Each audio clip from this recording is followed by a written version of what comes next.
Hi, I'm Mackenzie. I wrote and illustrated Phil in his vacation to the Black Hills. I based the book off a real-life squirrel that lived in my grandma's trailer park. Two of the hardest characters to illustrate were the buffalo and the prairie dog. The prairie dog was the hardest because I couldn't find a good reference to base my character off of.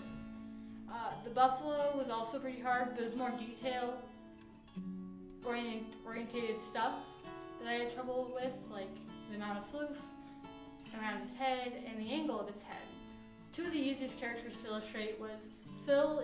I got his body and his head shape pretty quick, but it was more of his tail with the curves and how floofy it would be. And Mike the deer was fairly easy because I created a deer during my school year with a project. So I just reshaped him, made some hats, and there we had Mike the deer.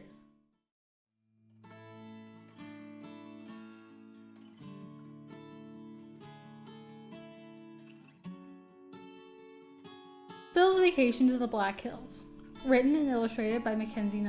Phil's home was in the yard of a nice old lady. He often scurried down the tree to eat out of the bird feeder. Phil was all packed and ready to leave for vacation. Phil scurried out of his home, and as the tour bus drove by, he jumped down, ready to start his vacation. Phil looked out the window of the bus and saw a deer in tall, towering trees. "Welcome, folks, to the wonderful Black Hills."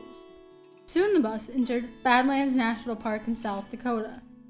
Phil saw a buffalo and an antelope in the first part of the Custer State Park wildlife loop.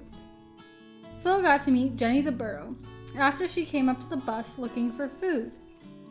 Phil saw the prairie dogs and thought he might be related to them, since he looked so similar.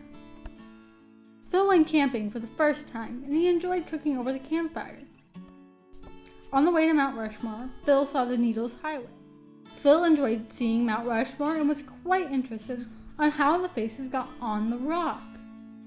The last stop in the Black Hills was Keystone, South Dakota. Phil was excited to buy ice cream. Phil walked into the gift store and met Mike the deer, who was selling hats. Phil picked a Badlands sticker and a cowboy hat. Phil sadly missed the bus and had to walk home. Maybe he would find another adventure.